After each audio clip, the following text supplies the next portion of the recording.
What's up, everybody, and welcome to our second episode of the post-game Chicago football show. I'm Scott Bair, as always, with Nicholas Moreano. As you can tell by the split screen, we are in separate spots. We are not in Kansas City. The only game that we won't be at here, and I think that's important to say, but we tracked this preseason game number 3 between the Chicago Bears and the Kansas City Chiefs extensively. And we're going to tell you everything that you need to know from that. And this preseason game, Nick, was more interesting than most because the starters played like a long time, way longer than is typical for a third preseason game.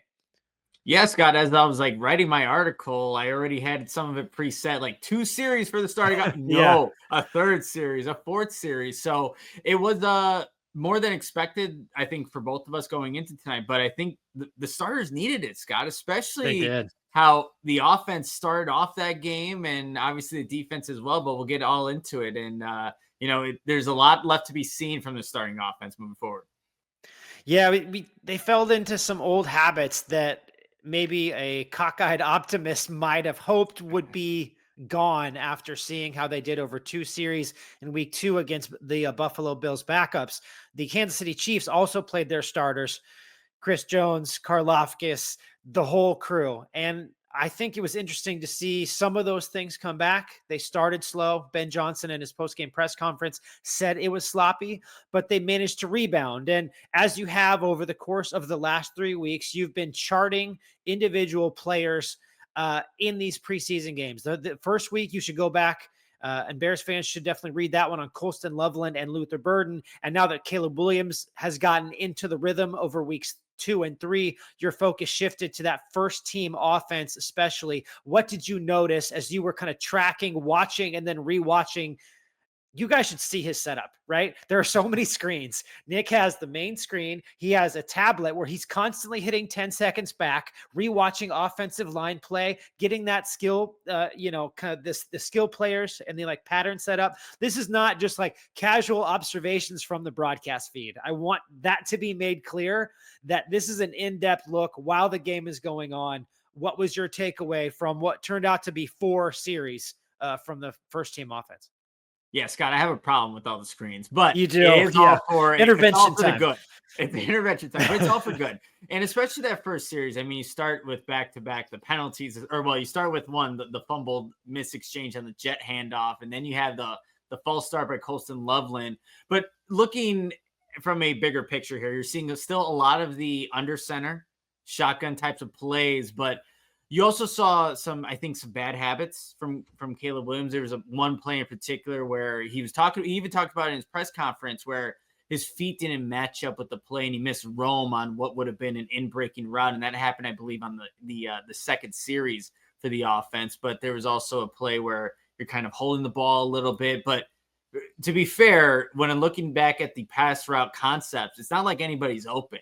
So then you're reverting to bad habits. But it wasn't until the final drive of that game, the fourth series, where the Chiefs take out their starters, where you see Caleb Williams, the offense, have a little bit more success targeting Rome Odunze, who's been a frequent recipient for Caleb Williams and his passes. One of the plays that I really did enjoy, though, was the fake toss to the right.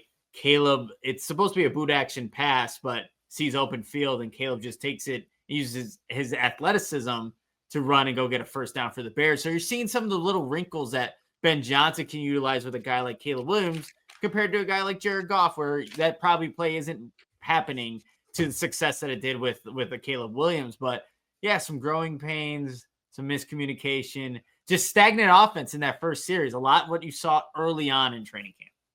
It's just so interesting, though. If you were to just look at the box score from the first team offense, Caleb Williams, 11 for 15, 113 yards, 7.5 yards per attempt, and 73% completion percentage. That's what Ben Johnson wants. That looks pretty good. So does the yards per carry average during the first half, 5.2. So if you were just reading numbers, you're like, that sounds pretty good.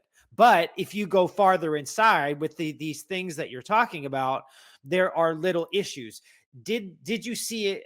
2 minutes is generally where Caleb thrives, right? But did you see some things start to get ironed out the longer that they played? Or did you still kind of see those issues pop up? They were just able to hit explosives down the field. I think the explosives definitely help there, Scott. But when you're still watching, those first two drives, like the second drive in particular, you were in a second and short situation, but then you take that sack that leads into a third and long type Yeah. of play. And that's where those are the type of plays for Caleb Williams in year two that he can't have. If there's nobody open, like I was kind of describing earlier, you just got to find a way to dirt that ball and just live to play another down and still get in a third and short as opposed to what end up being a third and longer type of play. So it happened, especially in those first two drives. As the game kind of went on, you start to see the offense, I think, settle in a little bit more. But like I said, the fourth series, you are playing against Chiefs backups. It's nice to see the 2-minute drive for the first team offense end in the way it did, but when they were playing the Chiefs starters, it obviously didn't end up what happened with that touchdown drive. Yeah, let's hop into the run game a little bit because Yeah. over the first two games, DeAndre Swift didn't play at all. He was essentially a healthy scratch. They were just trying to keep him away from injury risk in week 2. In week 3, on Friday, he had 7 carries for 28 yards. He had a 12-yard long. He had that great hurdle as a Chiefs defender was trying to go for his legs, and they were clearly trying to work on the run game because this was the only time that the starting offensive line, which is clearly involving Braxton Jones, right, and Mhm. DeAndre Swift got a chance to work together. I thought it was interesting that they were running inside a lot, and that Ben Johnson had mentioned that he liked that DeAndre Swift was being decisive. He was going to make his decision on 3rd and 1, lower his shoulders and go. What was your takeaway about the first team rushing operation? Because they were clearly working on that.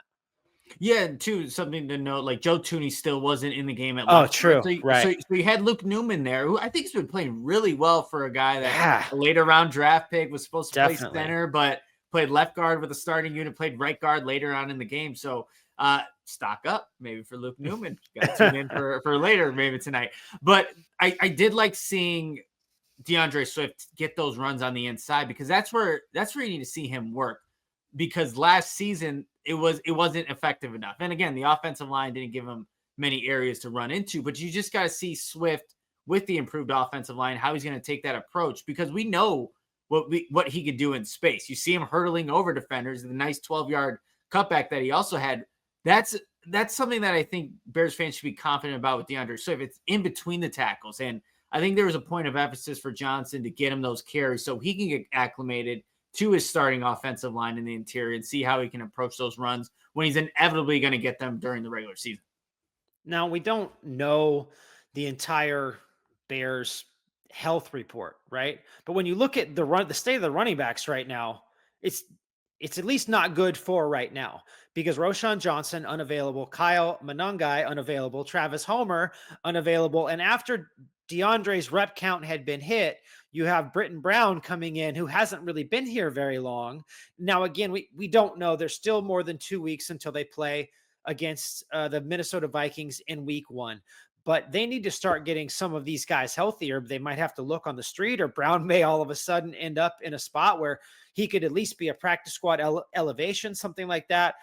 So I'm not concerned at this point, but the backup rushers haven't been involved in the last couple of weeks. Now, the 7th round pick out of Rutgers, I mean, he's gotten a lot of work in practices. Is there any level of concern about the running back room and it's at its current state, or do you think we have a couple weeks, Scott, stop panicking? Well, hopefully in a couple of weeks, those guys that you mentioned do come back. I mean, look, Royce Freeman had a tryout on Tuesday, signed on Yeah. Wednesday, scored a touchdown on Friday. It's like he's had a pretty productive week, but you do want to see those other guys get healthy, Monangai, Roshan Johnson, because Ben Johnson's going to utilize those running backs in this offense. If it's any indication of what he did in Detroit, he's going to want to establish the run to set up the pass. So those guys need to get healthy. And if they're not able to in 2 weeks by the time they play the Minnesota Vikings on Monday night, I think you do have a bit of an issue here, Scott. So I don't think you're overreacting. It's just there's no reason to do it at this point until we see and hear what the injury designations officially are for those running backs that we mentioned earlier, because they're going to have to be utilized at some point, or unless you're going to use Royce Freeman for a little bit longer than maybe you intended. Wow, that would be something. It looks like if we switch gears to the Bears defense, I mean, in 2 words, not good, right? They played 3 series against Patrick Mahomes, Travis Kelce, and the speed machine that is the Kansas City offense, and they had trouble with all of it. They had trouble Mhm. giving up truly explosive plays, like as what a football coach would deem it, 20-yard pass plays, 8-yard rush plays, or first downs. They had 6 plays allowing 10 plus. They gave up what, 17 points in 3 drives. Mhm. None of it good. I will say this though. They didn't have Tremaine Edmonds, Kyler Gordon, Jalen Johnson, Grady Jarrett. That's a lot of things to be without. That's 4 of 11 right there. That wouldn't be part of your regular package. But I think nonetheless, it's still alarming to me that this happened. Now, I did write in my takeaways for Marquee Sports Network because I was trying to, you were so, you had the offense taken care of. So I was trying to watch the defense a little bit closer as much as you can on a broadcast feed, and just seeing, Mhm. I didn't love the pressure that they were getting steadily. Now it's Pat Mahomes, right? And that's a very good interior offensive line. Trey Smith deserves the money that he got. The level of competition going that way. But I still, and I think the Bears defense would have expected more out of what they were able to get. I mean, a 58-yard pass play, Mhm. unacceptable. There was a key third down to Juju Smith-Schuster that you've got to make that play. And I think, Nick, you even tweeted it during the game. They were a dropped pass in the end zone away from giving up 21 points, right? So again, in terms of panic, we're not there. It was a summer of very good defense, but on the road, they started slow against a very good quarterback, the defending AFC champions, and they didn't look very good. No, and Ben Johnson talked about that in his post game press conference. And I think the thing that, look, I'm going to say it's maybe a little concerning was just the line of scrimmage battle, because that's been a issue Yeah. for the Bears interior defense, or just the Bears defense, for a while now. And you felt that in this game where the line of scrimmage was moving in favor of the Chiefs. And you Yes. just want to be able to see some guys have a little bit more resistance. But again, you mentioned there were some key guys missing in that. Grady Jarrett, Tremaine Edmonds, 2 big bodies in this Bears defense that are going to help the Bears hopefully win the line of scrimmage. But in addition to that, the pass rush was, I know I tweeted like a gif of like I don't know, the coyote from Looney Tunes, like looking and searching for it. Like, where is it at? Patrick Mahomes is elusive, no doubt about it. He's one of the best in the league at it. But there are times where he's just kind of staying in the pocket. Where do I go with the ball? Here's a pass. Here's a wide open target. And that's where, going into this season for the Bears, you're wondering, you signed Dio Dangbo. You got Grady Jarrett, who didn't play in this game, but those guys are going to have to be crucial opposite of Montez Sweat to get pressure on the quarterback. And we didn't quite see that in this game. And again, the level of competition went up because the Chiefs played their stars. This isn't Buffalo again, where they played 3 snaps, Scott, and got off the field in a punt. Yeah. They couldn't get off the field unless it was a drop pass in the end zone, which forced that field goal in the end. So not the best showing there. Also, I didn't like, there were some missed tackles. Like Jaquan Brisker had an opportunity to tackle Travis Kelce in the open field. Shifty guy, was able to avoid Jaquan Brisker, get a couple more yardage there. And then you talked about it, Nahshon Wright. He got the opportunity to be a starting cornerback because Jalen Johnson went down. In this game, you saw the double penalty with the face mask pass interference. I didn't even, I have to be completely honest, I didn't even know that was a thing that you could tack on both. That was a first for me too. Yeah. Okay. So that happens, and then you give up the 50-plus yard reception down the left sideline. So that guy, Nahshon Wright's been primarily a backup in his career. When Jalen Johnson comes back, that's most likely what he's going to be if he ends up making this team. Yeah, and I always thought in terms of a number 2 cornerback position battle, like if you're looking at left tackle, you can see who's rotating in with the first team. It's very clear how they're delineating snaps. Actions speak louder than words. It's been very clear because of the snap counts and the team assignments. Braxton Jones is the guy. The reason why I mentioned that in relation to the number 2 cornerbacks is that without Jalen Johnson in the equation, you're looking at the first unit and you got Tyreek Stevenson and you have Nahshon Wright. They're playing at the same time. They're on equal footing in terms of, units and things like that. So it's more about preference and style of play and what you want out of that outside cornerback spot. And both guys have a lot of things to offer. Nashawn Wright is 6'4". He's good at press man. He's looked good at moments. Tyreek Stevenson can be a little volatile, might be the word, I guess. But he's really good around the ball. He's a solid cover guy. He's not small. And he has experience as a starter since he was a rookie. So you try to analyze that and you think, well, what's Dennis Allen going to do? And I think this doesn't put, in my opinion, you may disagree, this doesn't put Nashawn Wright on the roster bubble. But I think in terms of who's going to start at cornerback, I think we always kind of thought it was going to be Stevenson. And then seeing maybe what happened today, Stevenson feels like a safer bet.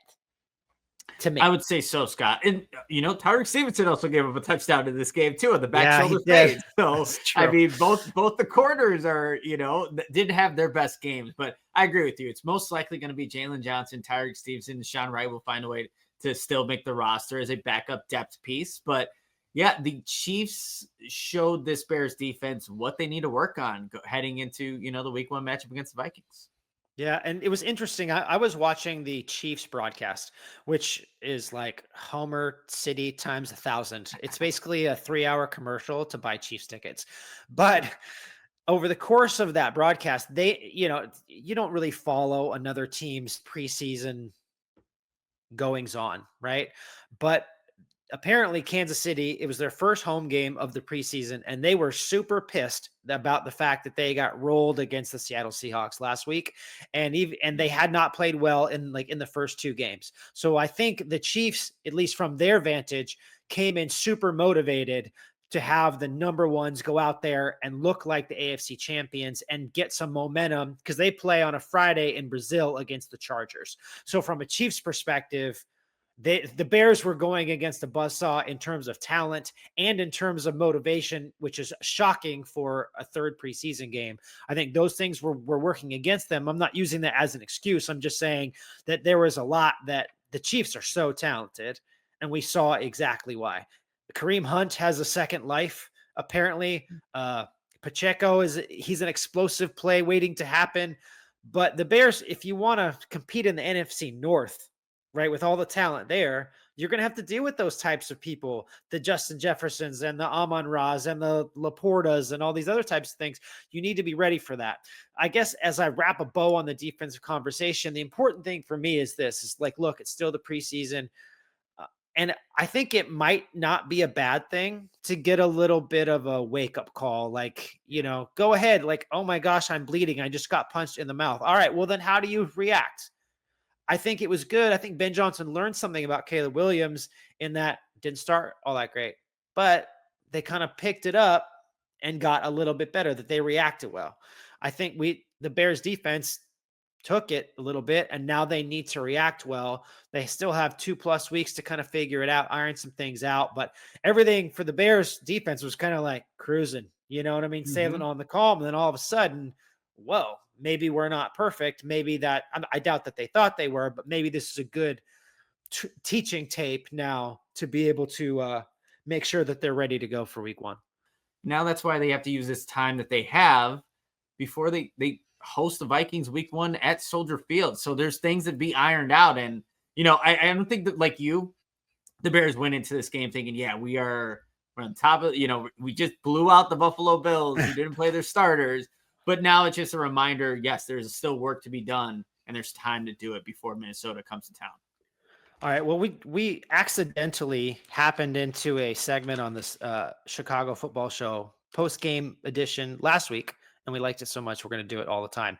The best thing we heard from the Bears post-game, in this case, Bears press conferences from Ben Johnson and Caleb Williams.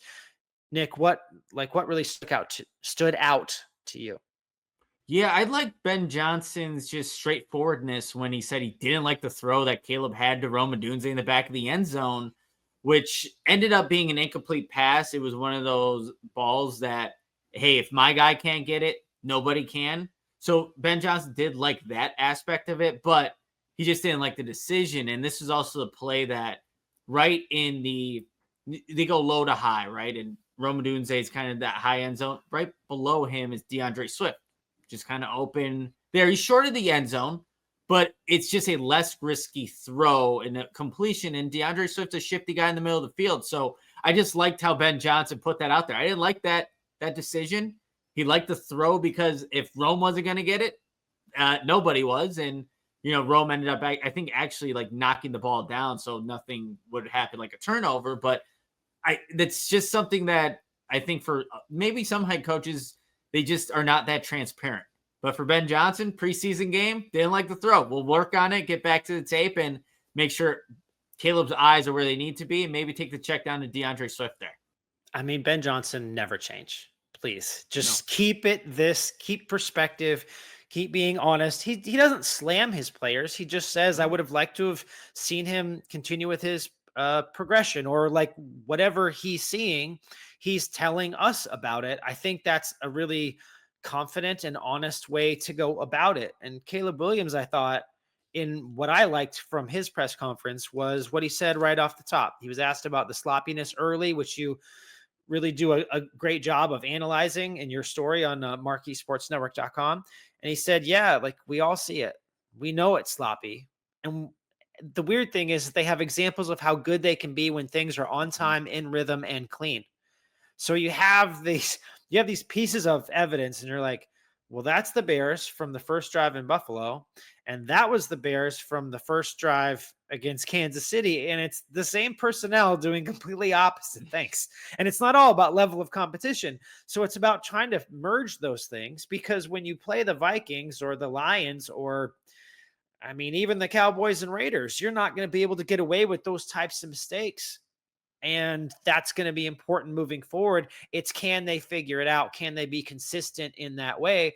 And really only time is going to tell for us about whether they're going to be able to get that worked out. Ben Johnson talked a little bit about, hey, we're going to figure out what we're going to be as a team and as an offense during that week 5 bye. I thought that was really interesting, kind of moving forward here. Another thing, though, that we can't ignore is the looming 3 p.m. on Tuesday roster cut deadline. It's coming. And we've talked about a lot about the starters who are going to be automatics. And it's always tough. Like, you're never going to earn a roster spot in the third preseason game. It's about a body of work, right? But I think in the third preseason game, we saw some individuals show what has been a part of their body of work over the course of the summer. I don't know. You never know. Is it going to earn a 53-man spot? Is it going to earn a practice squad spot? I don't know. But the time is coming, and it's going to be interesting to see if, some of these guys who impressed can find their way on. I mean, there was a great example of it at the end of the game when the Bears took a late lead, a certain wide receiver who likes to dance. Yeah, Johnny Walker. I mean, I don't know if anyone has a better touchdown celebration right now in the NFL. So, but it's funny because when he made the great sideline catch that Tyson Bagent threw a dime to as well. So it's he's kind of building. It was beautiful. And, that reminded me way back when it was May 25th, or it was May 21st, where there was a practice where Ben Johnson was yelling at the offense, and Johnny Walker was one of the culprits who messed up on a play. And I found that tweet, and like, look at how far Johnny Walker has come. But is it enough, Scott? Like, that's the thing. Is this enough from what he's put on tape in this Friday game against the Kansas City Chiefs, what he's maybe done in spurts through training camp to earn himself a spot? I know Bears fans are going to be irate if he doesn't make it because of, this game, but it's like, those are decisions that this Bears staff has to make as they're evaluating the talent that they have and some of the final spots that they actually have on this roster. Yeah. And I'm going to go ahead and claim ignorance was a cause for a mistake here. And the unfortunate thing about us is everything we write and say about the Bears goes on a permanent record. So my first roster projection, right as training camp started, I didn't have Luke Newman on it. Maybe I just didn't know any better, because what I've seen from that individual, he struggled transitioning to center, but he can play all 3 spots. And you've talked about it on social media, and just to see, he started at left guard for Joe Tooney, who just gets a veteran's pass. And then he went and he played right guard. He's an assertive run blocker, right? I mean, he's a good player, a 6th round pick out of Michigan State and a transitioning from tackle to guard. I've been so impressed by him he's been a lock for weeks, but I think over these preseason games, when he's had a chance to play with the first unit, you're like, hey, this dude can really do it. Yeah, absolutely. I mean, he's taking advantage of the snaps that he's getting, and you're not noticing that he's a 6th-round draft pick out of Michigan State that was once a tackle, can play on both sides. Like he's found a role for himself, and even though he's probably not, well, you don't want to see him get playing time because that would mean something happened to Joe Thuney, but he's showing that he fits in to the NFL game, and that's a pleasant surprise for Ryan Poles and Ben Johnson's staff right now. Yeah, and I think there's going to be so many interesting decisions made as we move towards this 53-man roster, and we're going to cover you extensively on MarqueeSportsNetwork.com. We're going to have a roster projection coming out on Monday that Nick and I are going to kind of go point counterpoint, and he's going to tear my projection apart, and his will probably be more right than mine. Austin Booker has a knee injury. Yeah. Shamar Turner starting to come back to practice. Zay Frazier is out there, but still I guess he was seen at the facility on Wednesday. The reason why I'm saying all these names is it just makes it confusing. I think 53-man looked really, maybe not simple, but a little more straightforward than it had in years past. And now that we're getting to the end with the injuries to Terrell Smith and these names that I just mentioned, I think that there's a lot of variables on the bottom part of the depth chart. Yeah, no, it's going to be fascinating to, do this exercise with you to see how we kind of think of this 53-man roster, but what ends up actually being on Tuesday afternoon. So it's going to be a fun exercise, but make sure you're checking out Marquee Sports Network for all of our written articles from this past game, everything in the past, and then everything we're going to continue to do. Yep. And please be sure to rate, review, and subscribe to the Chicago Football Show. You can get the weekly edition and the postgame edition on the same spot. And of course, download the Watch Marquee app. You can get all that stuff in one great spot. We are out of time, but thank you so much to everybody for joining and listening in. For Nicholas Moreano, I'm Scott Bair. Really appreciated the conversation. Look forward to the stories on the website and more shows coming up all season long.